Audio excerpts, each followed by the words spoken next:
the sense that we've seen many of them. But I mean, there's a lot of concerns about it. A lot of environmental concerns. It's Earth Day, Lobby Day today.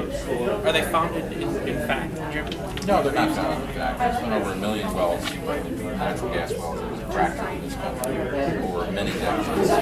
There is not a single case of contamination water supplies or hydraulic fracturing. And no less an authority than Lisa Jackson, who is the administrator of the EPA, has said that on more than one occasion. And that's a fact that's often lost. There's a lot of hype, there's a lot of speculation, there's a lot of people out there holding up groundwater jugs and all this nonsense, but there are no facts behind it. The facts are that there are 1 million wells and no contamination.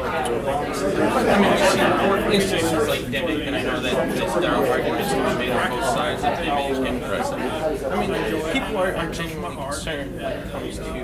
Well, let's talk about Dimmick. Dimmick is a situation where there was some issues early on with the way it was done from the perspective of the Pennsylvania Department of Environmental Protection. However, since that time, which was 4 years ago, those problems have been corrected. And Dimmick has shown that there is no contamination of the water supply as a result of natural gas development, and specifically none from hydraulic fracturing. I don't want to talk about that. Well, but it's important. It's important because Dimmick is a buzzword for the anti. And the fact is, we've now had not only Cabot's independent experts, but also the Pennsylvania Department of Environmental Protection, and also the U.S. EPA, which we did not think needed to be involved. They got involved anyway. The results are they've come out 3 times now, 3 separate times, and said, we've tested that water and we don't find any contamination. There's a bill out there which the environmental groups are lobbying for today. It's one of their 5 big bills today that would classify drilling byproducts, hydrofracking byproducts as hazardous. Is that an issue? I mean, what's the issue? Well, first of all, what you have going into the hydraulic fracturing fluids are a lot of common chemicals. We have a handout here at this desk that tells you that the chemicals that go in there, many of them are common chemicals, such as guargone, which goes into ice cream, for example. There are things in there that you wouldn't want to drink, same as you have things under your kitchen sink that you wouldn't want to drink. The point is that it's so heavily diluted, and that's the key.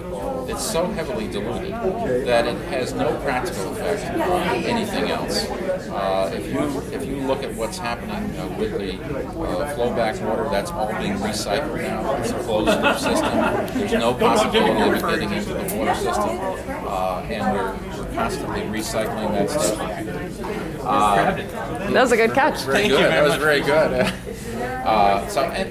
The bottom line is this. Yes, there are some things in there that you wouldn't want to drink, but it's the same with everything you deal with in your life. And you drive around in an automobile with one of the most explosive devices, one of the most explosive chemicals known to man in your tank. Their argument, though, would be, what's the harm in class of hazardous? I mean, if there are diluted or not diluted. Well, look, these methods are gimmicks. These things are gimmicks. What they're trying to do is stop natural gas development, period. That's what this is. This is nothing but a gimmick. And we see a lot of that from the other side. They're constantly trying to throw up these things and say, well, why not do this? Why not do that? Why not wait? It'll always be there. Well, that's nonsense. There are people in this state who desperately need natural gas development right now to survive. The state needs natural gas development right now to survive. This is what this is about. And we know this can be done safely and responsibly. It's time to end the nonsense, end the gimmicks, and get on with doing this.